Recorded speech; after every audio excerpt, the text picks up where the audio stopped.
আচ্ছা, তোমাদের আজকে আমরা লেকচার 13 থেকে শুরু করব। তো লেসন শুরু হওয়ার আগে আমি কিছু কথা তোমাদের বলতে চাচ্ছি যে তোমাদের মিড টার্ম পর্যন্ত আমাদের 30 মার্কস হয়েছে। 20 মার্কস আমাদের আহ, আহ, যেটা আমাদের অ্যাটেন্ডেন্সে আছে, আর 50 মার্কসের ভিতরে আমি বলেছি যে তোমাদের 5টা অ্যাসাইনমেন্ট দিব। তো 2টা অলরেডি তোমাদের দেওয়া হয়ে গেছে, সেখানে 7 মার্ক করে আছে। তো বাকি যে মার্কটা থাকবে, যেমন হয়তোবা আমি আশা করতেছি অ্যাসাইনমেন্ট যদি আমি 37 বা 38 মার্কসের নিই, বাকি যে 12 বা যে মার্কটা থাকবে 10 মানে 10 থেকে বেশি যেটুকু থাকবে, বা 10 থাকলো এরকম যেটা থাকবে। তো এই যে জিনিসটা আছে সেটা আমি আমাদের বেশ কিছু লেসন আছে যেগুলো থেকে আমি অ্যাসাইনমেন্ট দিব না, বা যেমন আগের লেসনে দিই নাই, আজকের লেসনেও হয়তো বা নাও দিতে পারি। তো এই যে লেসনগুলো থাকবে আমাদের, তো ওই লেসনগুলো অনুসারে তোমাদের একটা ফাইনাল, যখন ক্লাস সব শেষ হয়ে যাবে, ওই লেসনগুলো বা এর থেকে আরো দুই একটা লেসন আমি অ্যাড করে তোমাদের ওই যে 10 বা 12 মার্কস যেটা থাকবে সেটা থেকে আমি একটা মানে এক্সাম নিব। বলতে হলে যে ওই যে যেমন আমি মিড টার্মে 10 মার্কসে যেমন একটা নিয়েছি, ঠিক ওই রকম ভাবেই আমি কোশ্চেন করা থাকবে, তোমাদের সময় দেওয়া থাকবে। এবং যে যে মানে লেসন গুলো থাকবে সেই লেসন গুলোর কথা আমি বলে দিচ্ছি, যে যে সব লেসন থেকে আমি অ্যাসাইনমেন্ট দিচ্ছি না, শুধুমাত্র সেই সব লেসন, বা আমি তখন যদি আরো কিছু লেসন উল্লেখ করে দিই, যেমন ওইটার সাথে আরো 2টা লেসন অ্যাড করে দিলাম, বা ওইটাই থাকলো, যদি সেটা আলোচনা সাপেক্ষে যেটা হয়, কিন্তু যেটা লেসন গুলো থেকে অ্যাসাইনমেন্ট হচ্ছে না সেই লেসন গুলো কিন্তু তোমাদের ওখানে থাকবে। তো ব্যাপারটা ক্লিয়ার কিনা সবাই?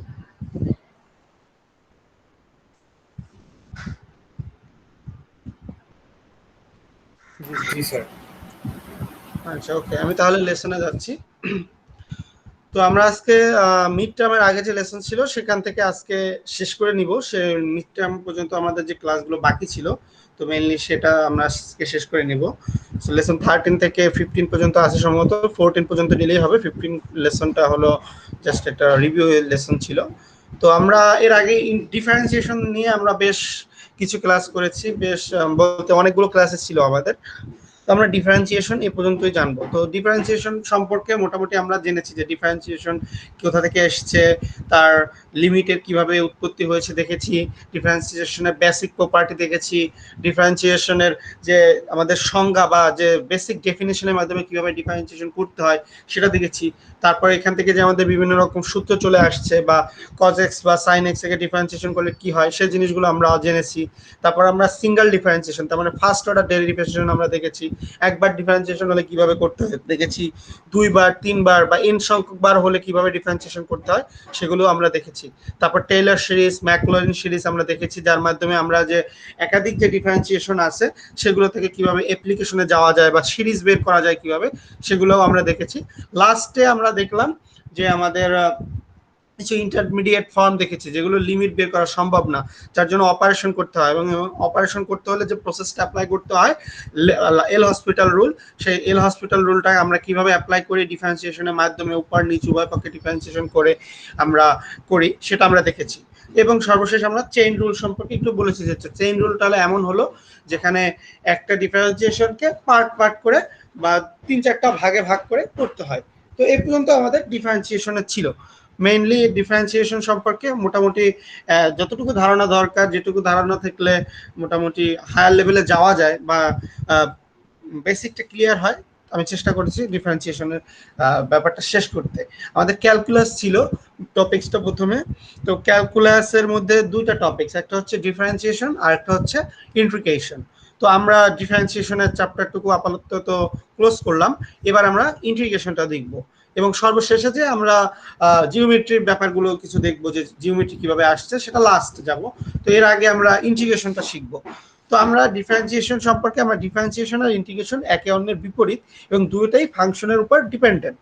তো ইন্টিগ্রেশন ডিফারেন্সিয়েশন যেটা দেখেছি, ডিফারেন্সিয়েশনে আমরা দেখেছি যদি এক্স স্কোয়ারকে ডিফারেন্সিয়েশন করি তাহলে আমরা পাই 2x, তার মানে এক্স এর পাওয়ার 2 থাকলে সেটা পাওয়ার কি এক হ্রাস পেয়ে একে চলে আসতেছে, বা কিউব থাকলে পাওয়ার 3x² হয়ে যাচ্ছে এক্স কিউবকে ডিফারেন্সিয়েশন করলে।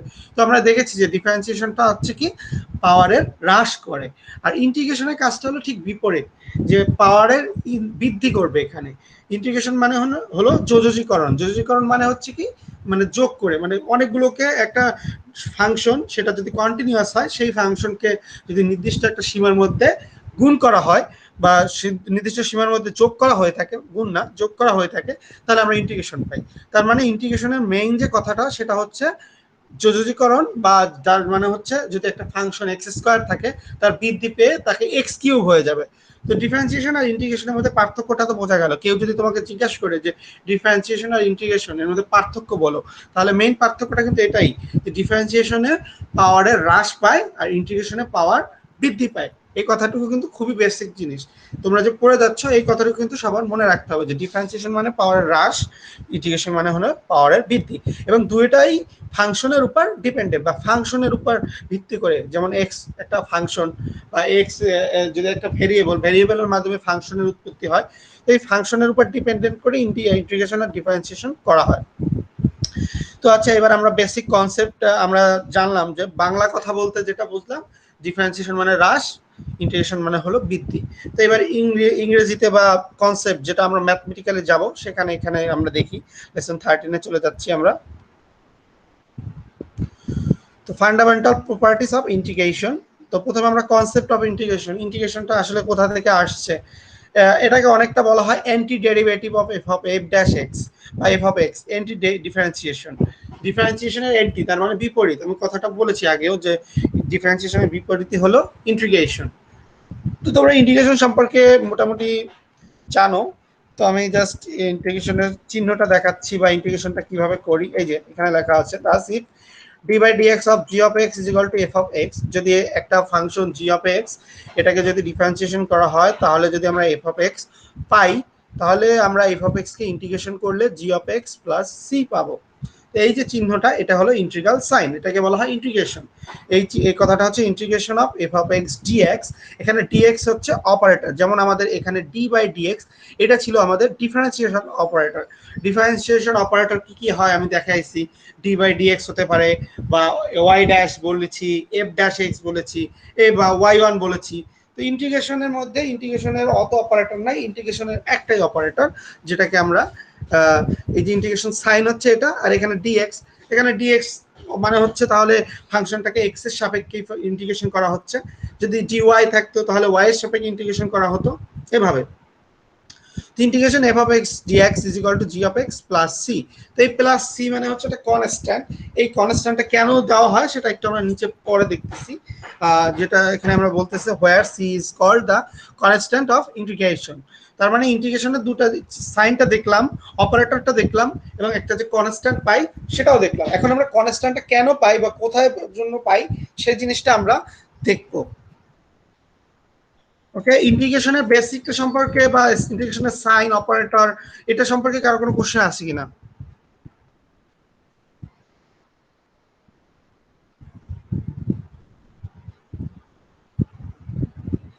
ওকে, আমরা যাচ্ছি তাহলে প্রপার্টিস অফ ইন্টিগ্রেশন। ইন্টিগ্রেশনের প্রপার্টিস গুলো জানিনি আমরা, প্লাস সি যে কনস্ট্যান্ট ছিল সেটা সম্পর্কে আমরা পরে জানবো বলেছি, সো আমরা পরে জানি। আগে আমরা প্রপার্টিস, বেসিক কিছু প্রপার্টি দেখি।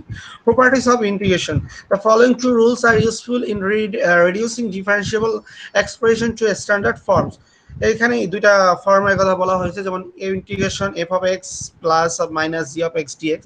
তার মানে দুইটা রাশি যদি যোগ বিয়োগ আকারে যদি একসাথে একটা ইন্টিগ্রেশনে থাকে, তো এটাকে আলাদা আলাদা করে লেখা যায়। ডিফারেন্সিয়েশনের সময় আমরা দেখেছি, যেমন 3-4টা যদি থাকে, তো প্রত্যেকটাকে আলাদা আলাদা করে ওই যে প্লাস মাইনাস যেখানে আছে সেখান থেকেই পার্ট পার্ট করে নেওয়া যায়। তো ডিফারেন্সিয়েশনে যেমন নেওয়া গেছে, ইন্টিগ্রেশনও সেভাবে নেওয়া যায়, তো সেই রুলটা এখানে বলেছে। সেকেন্ডলি বলা হয়েছে যে এই যে কনস্ট্যান্ট যদি থাকে, যে কোনো একটা কনস্ট্যান্ট, যেমন 5x ইন্টিগ্রেশন 5x dx আছে, তো এখানে 5টা কি কনস্ট্যান্ট আর xটা হলো ভেরিয়েবল। ইন্টিগ্রেশন অবশ্যই ভেরিয়েবলের হবে, আর ডিফারেন্সিয়েশনও ভেরিয়েবলের হবে। কনস্ট্যান্টের ভেরিয়েবল কনস্ট্যান্টের কোনো কিন্তু ইন্টিগ্রেশন হয় না। তো সেই হিসাবে এই সি যদি কনস্ট্যান্ট থাকে, সেটাকে আমরা ইন্টিগ্রেশন সাইনের বাইরে নিয়ে আসবো।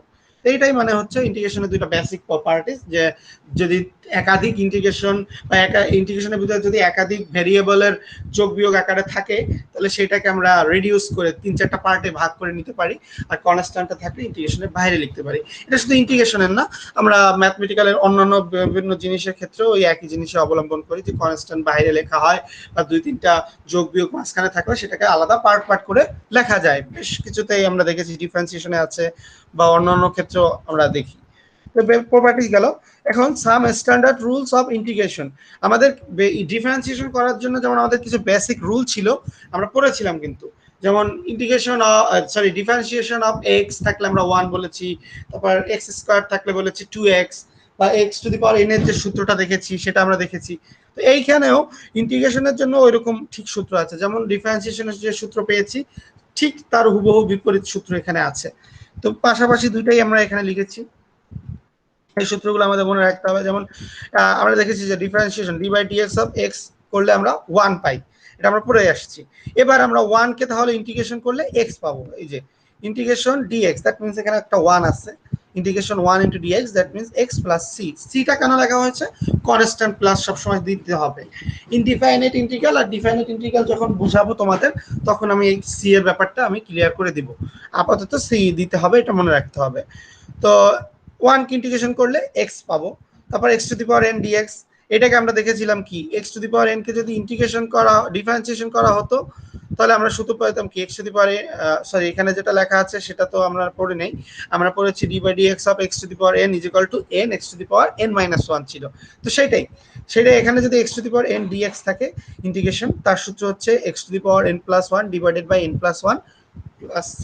আগেরটা ছিল কি মাইনাস ছিল, সরি এনটাকে বাইরে নিয়ে আসে, তারপরে কি লেখা হতো n মাইনাস 1, এবারে হবে প্লাস, যেহেতু পাওয়ার বৃদ্ধি পাবে x to the power n plus 1 divided by n plus 1। আগে যেমন এখানে n ছিল সেটাও কিন্তু সাথে গুণ আকারে ছিল, ইন্টিগ্রেশনের সময় সব সময় সেটা ডিফারেন্সিয়েশন করে ভাগ আকারে লিখতে হয়। Okay, integration 1/x dx is equal to log x plus c। আমরা দেখেছি log x কি ডিফারেন্সিয়েশন করলে 1/x পাই, এবার 1/x কে ইন্টিগ্রেশন করলে পাবো log x। তো খেয়াল রাখতে হবে কিন্তু, আবার যদি বলি যে log x কে ইন্টিগ্রেশন করলে কিন্তু 1/x পাবো না, ঠিক আছে? যেটা দেওয়া আছে সেটা 1/x কে ইন্টিগ্রেশন করলে log x পাবো, আর log x কে ডিফারেন্সিয়েশন করলে 1/x পাবো, কিন্তু 1/x কে ডিফারেন্সিয়েশন করলে কিন্তু log x পাবো না। 1/x কে ইন্টিগ্রেশন করলেই শুধুমাত্র log x পাওয়া যাবে। e two the power x K integration করলে e two the power x পাওয়া যায়। এটা ডিফারেন্সিয়েশনের ক্ষেত্রে সিমিলার ছিল, বাট এখানে কিন্তু একটু পার্থক্য আছে। যেমন e two the power x এর পরিবর্তে যদি e two the power x থাকতো তাহলে আমরা কি লিখতাম? Differentiation e two the power x dx যদি থাকতো সেক্ষেত্রে আমরা লিখতাম a into e two the power x, বা যেটাই থাকতো e two the power 5x থাকলে লিখতাম 5 into e two the power 5x। তার মানে হচ্ছে 5x কে x ধরে আমরা ডিফারেন্সিয়েশন করলে পেতাম 5, সেই 5টা গুণ আকারে থাকতো। সবসময় এই যে x এর পরিবর্তে যদি অন্য কিছু থাকে, যেমন x এর জায়গায় যদি 1/x ও থাকে, x এর জায়গায় যদি 3x 5x অন্য কিছু থাকে, তো সেক্ষেত্রে কিন্তু সেটাকে আলাদাভাবে ডিফারেন্সিয়েশন করতে হবে, সেটা ইন্টিগ্রেশনের সময়ও ডিফারেন্সিয়েশনের সময়ও। যেটাকে আমরা x ধরতেছি সেটা যদি x এর পরিবর্তে অন্য কিছু থাকে, ডিফারেন্সিয়েশনের সময় সেটা সাথে গুণ হয় ডিফারেন্সিয়েশন করার পর। ইন্টিগ্রেশনের সময় ইন্টিগ্রেশন তো করবোই, তারপরে যেটাকে আমরা x ধরেছি সেইটাকে ডিফারেন্সিয়েশন করে নিচে ডিভাইডেড বাই আকারে দিতে হবে, যেমন এখানে n প্লাস 1 কে নিচে দেওয়া হয়েছে। তো এভাবে আরো আছে, যেমন sin x কে ইন্টিগ্রেশন করলে মাইনাস cos x পাবো, কিন্তু মাইনাস cos x ইন্টিগ্রেশন করলে sin x পাওয়া যেত। যে sin x কে ডিফারেন্সিয়েশন করলে আমরা পেতাম কি cos x পাইতাম, কিন্তু sin x কে ইন্টিগ্রেশন করলে মাইনাস cos x পাবো। cos x কে ডিফারেন্সিয়েশন করলে পেতাম মাইনাস sin x, কিন্তু cos x কে ইন্টিগ্রেশন করলে পাবো প্লাস sin x। একটু পরিবর্তন আছে, যে জিনিসগুলো দেখতে হবে। যেমন tan x কে ডিফারেন্সিয়েশন করলে পেতাম sec x স্কয়ার x, এবার sec x স্কয়ার x কে ইন্টিগ্রেশন করলে পাবো tan x। এভাবে অনেকগুলো সূত্র দেওয়া আছে, তোমরা এগুলো দেখে নিবে, এগুলো আমি আর পড়লাম না, অলরেডি হয়তো তোমাদের এখানে অনেকগুলো জানা।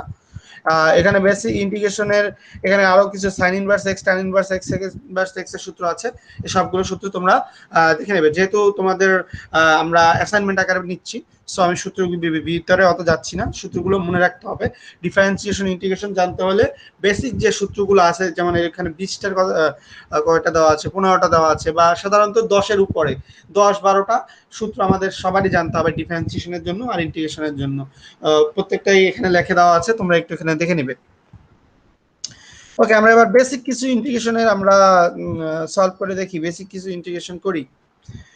তো এই প্রথমটা আছে এক্সাম্পল ইভালুয়েট 2x + 3, একটু ভুল লেখা হয়েছে, টাইপে ভুল হয়েছে, এই যে এখানে ঠিক করে লেখা আছে 2x + 3। তো 2x + 3 আমরা প্রথমেই বলেছি যদি ইন্টিগ্রেশনে এরকম মাঝখানে প্লাস বা মাইনাস থাকে তাহলে সেটাকে পার্ট পার্ট করে নিতে হয়।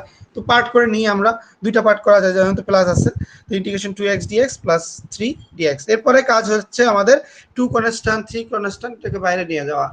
হয়তো এখানে বাইরে নিয়ে যাওয়া হয় নাই, তো বাইরে না নিয়েই আমরা লিখেছি বাইরে গেল। তাহলে এক্স ইন্টিগ্রেশন এক্স থাকে যদি, সেটাকে যদি ইন্টিগ্রেশন করি তাহলে কি পাবো, x⁴n এর সূত্র। আমরা জানি x⁴n এর সূত্র হচ্ছে x⁴n+1 ডিভাইডেড বাই n+1।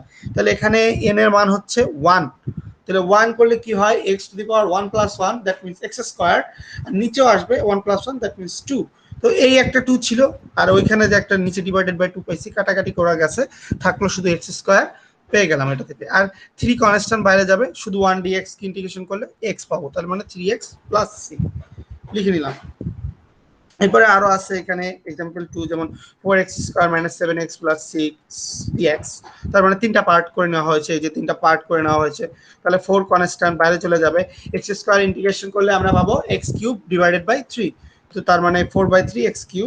তারপর 7 কনস্ট্যান্ট বাইরে চলে যাবে -7, আর x আসছে তার মানে x²/2 হবে, এই যে x²/2, আর উপরে এই 7 ছিল 7। আর 6 কনস্ট্যান্ট বাইরে চলে যাবে, তাহলে শুধু ইন্টিগ্রেশন dx করলে 1 x আসবে, 6x + c দিতে হবে। অবশ্যই কিন্তু +c দিতে হবে, এবং c সম্পর্কে কিন্তু আমি আরেকটু বলবো, যতক্ষণ বলতেছি যে +c দিতে হবে ততক্ষণ +c কিন্তু দিতেই হবে। তো এখানে আরো এক্সাম্পল আছে, বেসিক এক্সাম্পল আছে এখানে। এই এক্সাম্পলটা আমরা পড়ি, এক্সাম্পল সি 4 নাম্বার যেটা আছে, যদি এরকম থাকে dx/√(x−1 + √(x + 3), যেমন রুট থাকে যদি এরকম, তো এই ক্ষেত্রে এই রুটকে উঠাইতে হবে। রুটকে উঠাইতে হলে কি করতে হবে, আমরা দেখেছিলাম রুট উঠানোর একটা পদ্ধতি হলো হরে যেটা থাকে সেটার কনজুগেটটা ব্যবহার করা। যেমন এখানে প্লাস থাকলে এই চিহ্নটা মাইনাস হবে, সেই মাইনাসটা দিয়ে উপর নিচে গুণ করতে হবে। দেখো এই যে মাইনাস দিয়ে এই যেটা আছে সেটার মাইনাস দিয়ে উপর নিচে গুণ করছে, এখানেও করছে এখানেও করছে, আলটিমেটলি জিনিসটা কিন্তু সেম থাকতেছে, কিন্তু এর নিচের যে এখানে এবার a+b * a-b হয়ে গেছে, তার মানে a² - b² এর সূত্র চলে আসবে, যার কারণে নিচের রুটটা চলে যাবে। তো নিচের রুটটা চলে গেলে এরকম x−1 - x−3 চলে আসছে।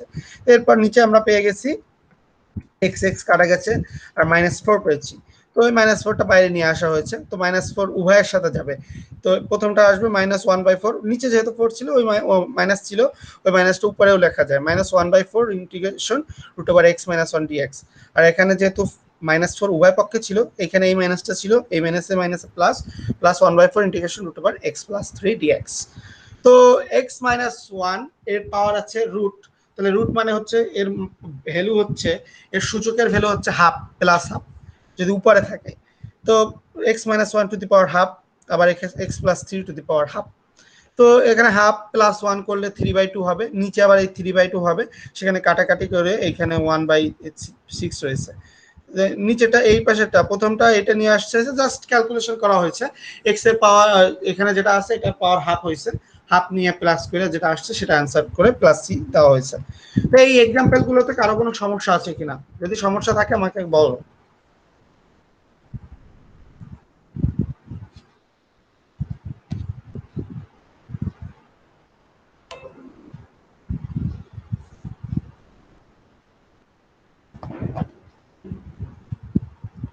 এখানে আরো ইন্টিগ্রেশন দেওয়া আছে, এখানে এক্সারসাইজ দেওয়া আছে। আমি আবারও বলতেছি, যেগুলো যে লেসন গুলো থেকে আমি অ্যাসাইনমেন্ট দিব না, সেই লেসন গুলো থেকে কিন্তু তোমাদের যে আমরা ফাইনালি যে আমাদের যখন এক্সামের একটা ডেট পড়বে, ওই এক্সামের ডেটে কিন্তু আমরা ফাইনালি ওইটাই মানে আমরা কি করব, ওই লেসন গুলোর উপরেই আমরা ক্লাস টেস্ট নিব, বা ফাইনাল এক্সাম যেটা বলো, হয়তো বা সেটা 10 বা 12 মার্কের।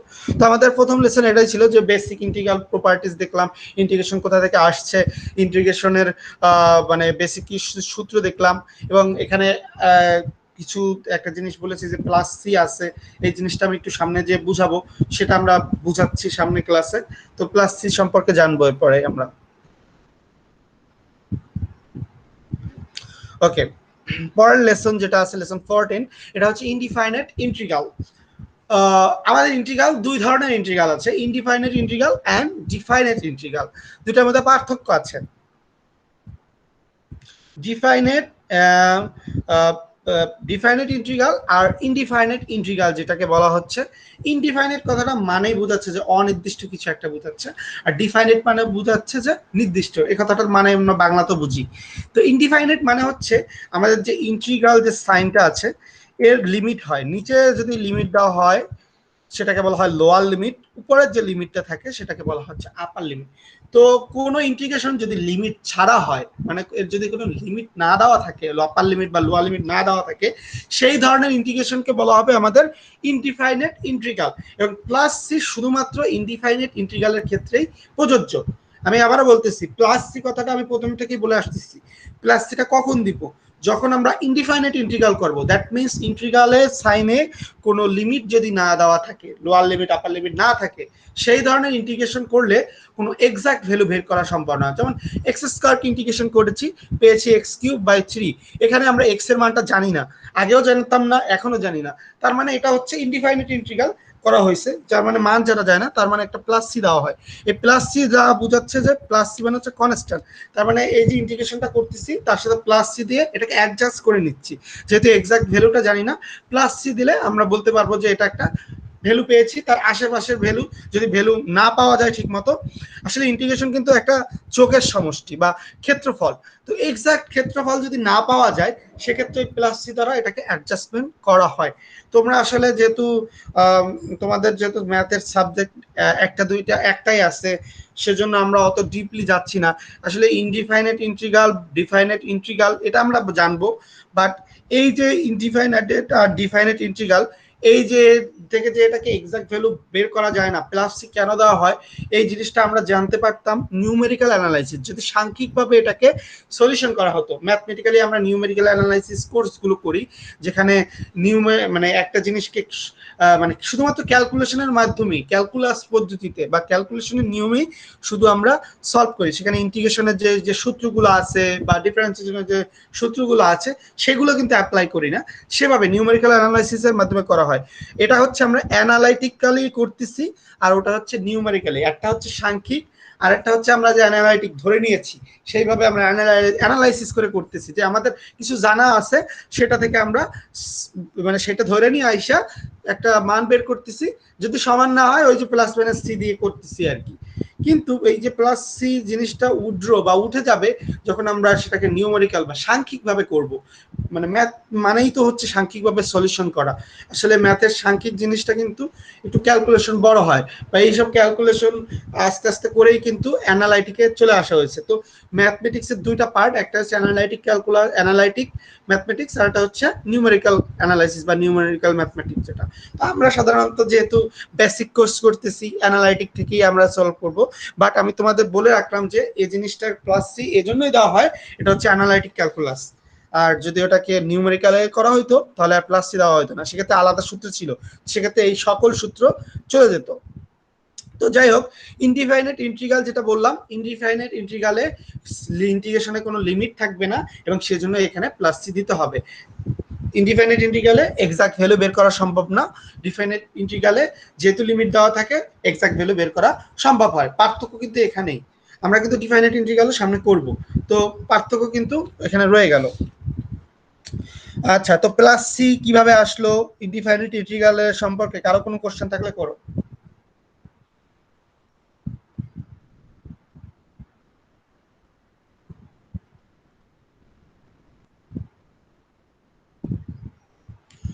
ওকে, তাহলে আমরা নিচে যাচ্ছি, ইনডিফাইনাইট ইন্টিগ্রাল সম্পর্কে পড়বো। তো আমরা एग्जांपल দেখবো ইনডিফাইনাইট ইন্টিগ্রাল। সো আমরা এর আগের লেসনে যে মানে আমরা ম্যাথগুলো দেখেছি সেটাও কিন্তু ইনডিফাইনাইট ইন্টিগ্রালই ছিল। আমরা বেশ কিছু লেসন এখন যেমন পড়তেছি, এরপরে যে লেসনগুলো আছে আজকের লেসনে পরের লেসনগুলো, সেখানে আমরা ইনডিফাইনাইট ইন্টিগ্রাল নিয়ে প্রথমে আলোচনা করব, বিভিন্ন রকম টেকনিক দেখব। প্রথমে আমরা ইনডিফাইনাইট ইন্টিগ্রালটা শেষ করব, তারপর ডিফাইনাইট ইন্টিগ্রালে যাব।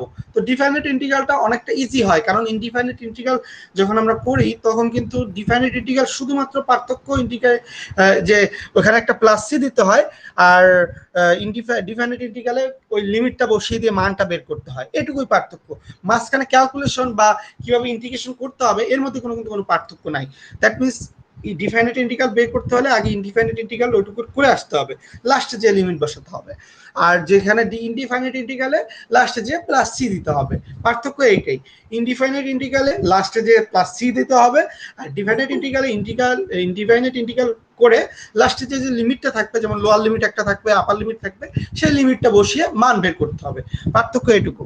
সো আমরা এখানে কিছু এক্সাম্পল দেখতেছি, সেই এক্সাম্পলগুলো আগের মতোই, প্রথম লেসনের মতো, যেমন 3x⁵ প্লাস 7x² + 8 এটাকে করতে হবে। তো প্রথমে তিনটা পার্টে ডিভাইডেড বাই এই যে করা হয়েছে, তারপরে আমরা জানি x3টা বাইরে চলে যাবে, 7টা বাইরে চলে যাবে, 8টা বাইরে চলে যাবে, x⁵ যে xn এর সূত্র, xn এর সূত্র আমরা জানি ইন্টিগ্রেশনের জন্য xn+1 ডিভাইডেড বাই n+1।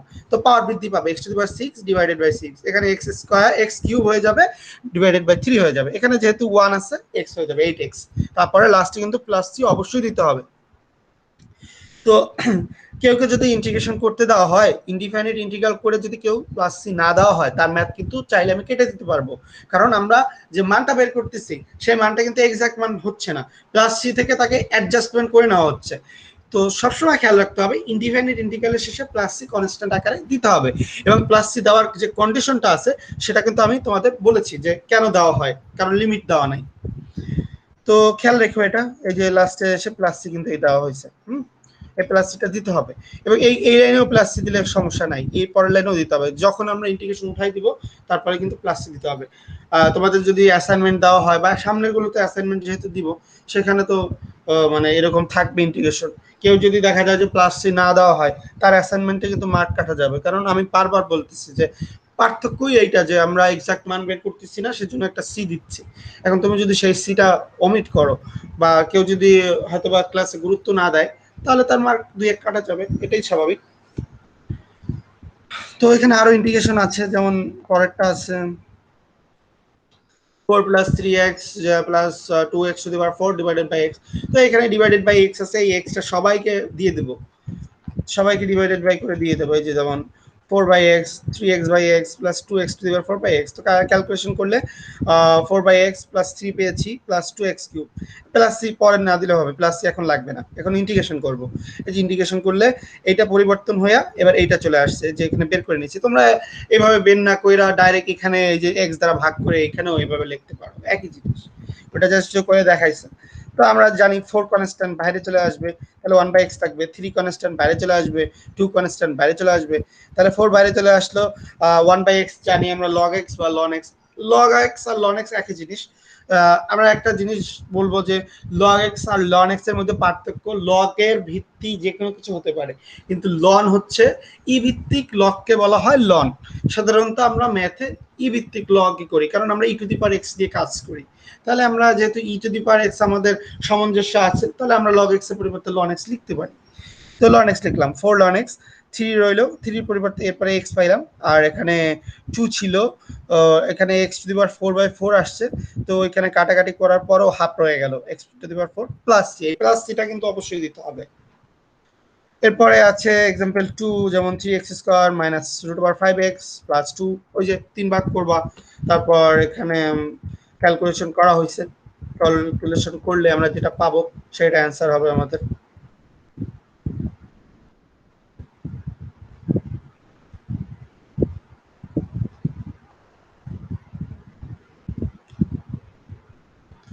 আচ্ছা, ও এইখানে কিন্তু সলিউশন কিন্তু ভুল আছে।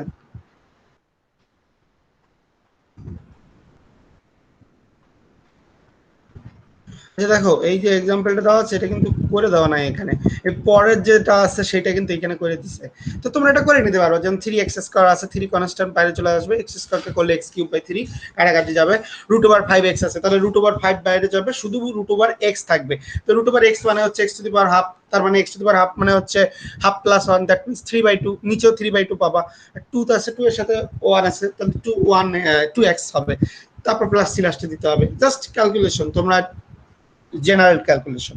এরপর একটা এখানে করে দেওয়া আছে, করে দেখে নিবা, এখানে সবই করে দেওয়া আছে, আমি আর চাইলাম না সামনে, কারণ এগুলো তো ইজি জিনিস, তোমরা চাইলেই পারবা, করলে করে, ইন্টিগ্রেশন করা তেমন কিছু কাজ না, করে নিবা। এখানে আমি একটু এক্সাম্পল 5টা একটু দেখতেছি, যেহেতু রিটেন ম্যাথও সম্ভব, সেটা একটু দেখি।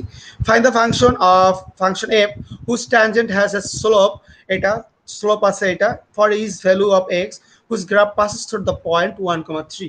একটা পয়েন্ট থেকে স্লোপটা যাবে সেটা কথা বলা আছে। তো স্লোপ মানে হচ্ছে কি, স্লোপ আমরা জানি যে dy বাই dx বা f ড্যাশ x, যে ডিফারেন্সিয়েশন করলে যেটা হয় একটা ফাংশনকে, সেটাকেই আমরা স্লোপ বলি। তো f ড্যাশ x দেওয়া আছে এখানে, f dash x is equal to দেওয়া আছে x cube minus 2 by x square plus 2 দেওয়া আছে। তো এটার find the function f of x, তাহলে আমাদের বলা হয়েছে f বের করতে, তাহলে f অফ x আমরা জানি যে f ড্যাশ x থাকলে সেটাকে যদি ইন্টিগ্রেশন করা হয় তাহলে f অফ x পাবো, এটা আমরা জানি। এখানে লেখা আছে যে f of x is equal to integration f dash x dx। তার মানে কেউ কি জয়েন করতে চাচ্ছে নাকি?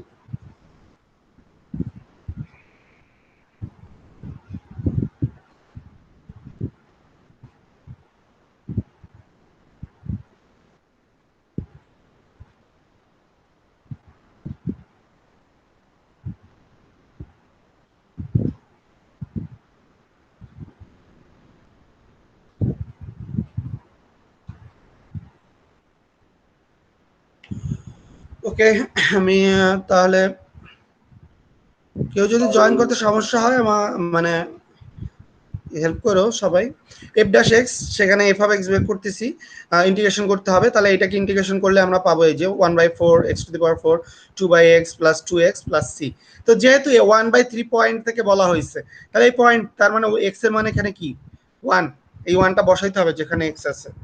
তো যেহেতু using the fact that the graph passes through the point 1,3 we get, এখান থেকে আমরা c এর মানটা পাবো। তো আমরা এখানে এফ অফ এক্স মানে হচ্ছে এই পাশে যেটা আছে, এফ অফ এক্স মানে হচ্ছে ওয়াই এর মানটা, কারণ আমরা জানি কি y equal to f of x ধরে নেওয়া হয়। তো সেকেন্ড যে মানটা আছে 3, সেটা আমরা বসালাম। 3 ইকুয়াল টু যেখানে এক্স আছে সেখানে 1 বসাবো, 1/4 প্লাস 2 প্লাস সি। তো এখান থেকে আমরা সি এর মানটা পেয়ে যাব। তো যখন সি এর মানটা পেয়ে যাব, এই সি এর মানটা এখানে বসাই দিব।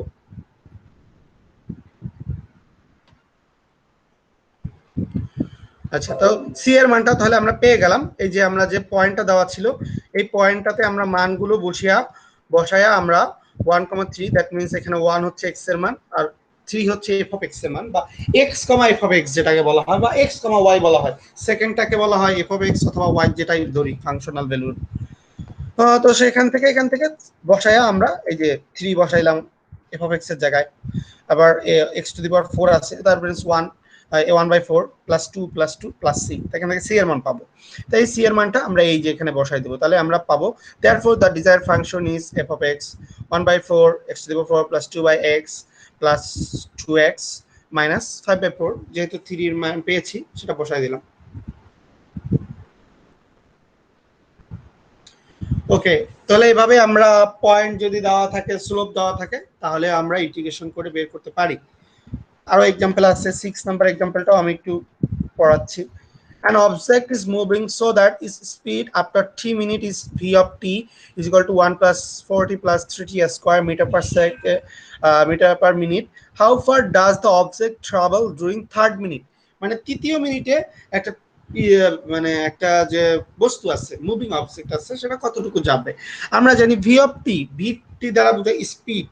আমরা পড়েছি ফিজিক্সে যে স্পিডকে ভি দ্বারা প্রকাশ করা হয়, ত্বরণকে কি দ্বারা, এ দ্বারা প্রকাশ করা হয়, আর দ্রুতি বা যেটাকে দূরত্ব যেটা, সেটাকে এস দ্বারা প্রকাশ করা হয়, তাই না? তো আমরা জানি যে এক্স বা এস যেটাই বলি, সেটাকে একবার ডিফারেন্সিয়েশন করলে সেটাকে আমরা পাবো কি স্পিড, তাই না? dx by dt is equal to v আমরা জানি, আর a is equal to dv by dt সময় সাপেক্ষে, আমরা কিন্তু পড়েছি, সেটাই আমরা এখানে ম্যাথে দেখতেছি। থার্ড মিনিটে বলছে, তার মানে আমাদের এখানে টি এর জায়গায় থার্ড মিনিট বসাবো। কিন্তু আগে ট্রাভেল মানে হচ্ছে দূরত্ব, ডিস্টেন্স মানে হচ্ছে এস, তাই না? আমরা বললাম কিন্তু এস মানে হচ্ছে কি ds by dt is equal to v, তাই না? ds by dt is equal to v, তার মানে আমরা ভি যদি ইন্টিগ্রেশন করি, ভি কে যদি ইন্টিগ্রেশন করি তাহলে আমরা এস টি পাবো, তাই না? কারণ আমরা যেখানে লিখেছি since v of t is equal to ds by dt, that means s dash t. S dash t, তো আমরা ওই যে পড়লাম f of x is equal to কি, f of x is equal to integration f dash x t x. Similarly এখানে s dash t, তাহলে s of t মানে হবে কি s dash t dt, that means s dash t এর পরিবর্তে আমরা B of টিও লিখতে পারি। তো সেই জিনিসটাই আমরা লিখলাম এখানে, s of t is equal to v of t dt. তো এবার আমরা ভি অফ টি এর মান জানি 1 প্লাস 4t প্লাস টি স্কয়ার, বসাই দিলাম, ইন্টিগ্রেশন করলাম, 1 কে করলে টি পাইলাম, 4t কে করলে পাবো টি স্কয়ার বাই 2, দ্যাট আর এখানে যেহেতু 4 আছে তো কাটাকাটি করলে আমরা 2t টি স্কয়ার পাবো, আর 3t স্কয়ার এখানে আমরা ক্যালকুলেশন করলে পাবো টি কিউব বাই 3, আর এই 3 আছে কাটাকাটি করলে শুধু টি কিউব প্লাস সি চলে আসবে আমাদের, যেহেতু আমরা ইনডিফাইনাইট ইন্টিগ্রাল করতেছি। তো থার্ড মিনিটে বলা হয়েছে, তো শুধুমাত্র টি এর জায়গায় আমরা 3 বসাইতে পারবো, টি এর জায়গায় 3 বসাবো। আর এখানে যেহেতু থার্ড মিনিটে বলা আছে, তো থার্ড মিনিট এক্স্যাক্টলি থার্ড মিনিটের যে সময়টা পাবো, থার্ড মিনিটের দূরত্বটা আমরা কিভাবে বের করতে পারি, তৃতীয় মিনিট মাইনাস দ্বিতীয় মিনিট, তাই না? এটা করলেই তো আমরা থার্ড মিনিট পাবো। এই জিনিসটা বোঝা গেছে কিনা যে এস অফ 3 লেখা হয়েছে মাইনাস এস অফ 2। আগের বার কিন্তু আমাদের একটা বিন্দু দেওয়া ছিল, এখানে কিন্তু কোনো বিন্দু দেওয়া নাই, থার্ড মিনিটে বলা হয়েছে। থার্ড মিনিটের দূরত্ব কিভাবে পাওয়া সম্ভব, সেকেন্ড মিনিটে যেটুকু দূরত্ব গেছে আর থার্ড মিনিটে যেটুকু দূরত্ব গেছে, থার্ড মিনিটের দূরত্ব মাইনাস সেকেন্ড মিনিটের দূরত্ব, মানে টোটাল ফার্স্ট সেকেন্ড থেকে থার্ড সেকেন্ড পর্যন্ত যে দূরত্বটা গেছে সেই দূরত্ব থেকে যদি আমরা ফার্স্ট মিনিট থেকে সেকেন্ড মিনিটের যে দূরত্বটুকু আছে সেটুকু বিয়োগ দিই, তাহলেই তো আমরা থার্ড মিনিট এক্স্যাক্টলি থার্ড মিনিটের দূরত্বটা পাবো। তো ড্রয়িং মানে হচ্ছে যে শুধুমাত্র থার্ড মিনিটে, তো সেটাই এখানে লেখা হয়েছে S of 3 minus S of 2। তো আমরা এস অফ টি এর মান পেয়েছি কি এইটা, তো এখন এস অফ 3 এর মান বের করব, এস অফ 2 এর মান বের করব। তো 3 মানে হচ্ছে যেখানে টি আছে সেখানে 3 বসাবো, তো এখানে 2 আছে সেখানে মাইনাস, তো দেখো এখানে টি এর জায়গায় 3 বসাইছি, এই যে এখানে 3 বসায় এই যে মাইনাস দেওয়া হয়েছে, তারপর আবার প্রত্যেকটাতে যেখানে টি আছে সেখানে 2 বসানো হয়েছে। তো এখান থেকে সি সি কাটা গেছে, বাকি ক্যালকুলেশন করে 30 মিটার পেয়েছি। তো ক্যালকুলেশনটা ক্লিয়ার কিনা, এক্সাম্পল 5-6। তো এইভাবে আমরা স্লোপের ম্যাথ বা ডিস্টেন্সের ম্যাথ বা অনেক ক্ষেত্রে ত্বরণের ম্যাথ সেগুলো আমরা কিন্তু এভাবে করতে পারি, যেমন ফিজিক্সের বেশ কিছু ম্যাথ আমরা এই যে ইন্টিগ্রেশন বা ডিফারেন্সিয়েশনের মাধ্যমে করতে পারি। মেইনলি আমাদের ফিজিক্স ম্যাথ দুইটা কিন্তু এই ডিফারেন্সিয়েশন এবং ইন্টিগ্রেশনের উপর অনেকটাই ডিপেন্ডেন্ট। তো এইখানে ম্যাথগুলোতে সমস্যা আছে কিনা, আমরা কিন্তু এগুলো লাস্টের দুটো ম্যাথ দেখলাম, এটা কিন্তু অ্যাপ্লাইড ম্যাথ ছিল, বাস্তব নিয়মে বা বাস্তব জীবনে আমরা যেগুলো অ্যাপ্লাই করি। তো আজকের লেসনে এইটুকুই আমরা দেখলাম যে ইন্টিগ্রেশনের ইনডিফাইনাইট ইন্টিগ্রাল আমরা দেখেছি প্রথমে আমরা দেখেছি যে ইন্টিগ্রেশনটা কোথা থেকে আসছে, ইন্টিগ্রেশনের বেসিক সম্পর্কে দেখেছি। তারপর আমরা বললাম যে প্লাস সি রয়ে গেল, ওই প্লাস সিটা আমরা কিভাবে আসলো সেটা দেখানোর জন্য ইনডিফাইনাইট ইন্টিগ্রাল বললাম। আর ইনডিফাইনাইট ইন্টিগ্রালের ক্ষেত্রে আমি বললাম এখানে যে ইন্টিগ্রাল সাইন আছে সেই সাইনের এটাকে বলা হয় লোয়ার লিমিট, এটাকে বলা হয় আপার লিমিট। ইনডিফাইনাইট ইন্টিগ্রাল মানেই হচ্ছে ইনডিফাইনাইট আর ডিফাইনাইট দ্বারা আমরা অর্থও জানি যে ইনডিফাইনাইট মানে অনির্দিষ্ট, ডিফাইনাইট মানে হচ্ছে নির্দিষ্ট। তো নির্দিষ্টতার ক্ষেত্রে তো অবশ্যই লিমিট থাকবে, আর অনির্দিষ্টের ক্ষেত্রে লিমিট থাকবে না। তো যেহেতু লিমিট নাই তার মানে এক্সাক্ট মান বের করা যাবে না, তো সেই সমস্যার জন্য আমরা সবসময় ইনডিফাইনাইট ইন্টিগ্রালের ক্ষেত্রে প্লাস সি দিতে হবে। তো এই ছিল আজকের লেসনের মেইন কথা, এক্সাম্পল দেখেছি এর মধ্যে এগুলো যেগুলো বলেছি। তো কারো কোনো সমস্যা আছে কিনা?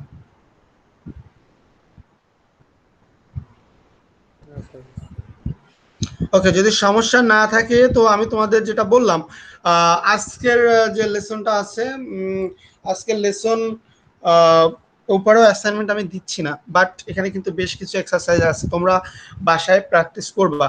আমি আগেও বলছি এখনো বলতেছি, আজকের লেসন বা যে লেসনগুলো বাদ চলে যাচ্ছে বা মনে করতেছো যে অ্যাসাইনমেন্ট হয়তো বা আমি দিচ্ছি না, তোমাদের আগের ক্লাসের যে মানে কি আছে রেকর্ডিংটা আমি আজকে দিয়ে দেবো, আর আজকের ক্লাসের রেকর্ডিংটা তো পরে দিয়ে দেবো।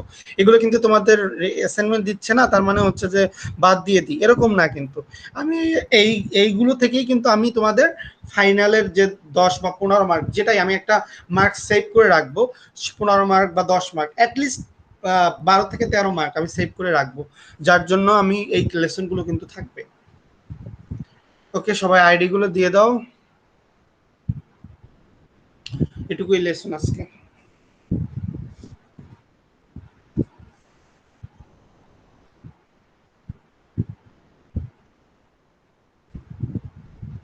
আসসালামু আলাইকুম স্যার। ওয়ালাইকুম আসসালাম।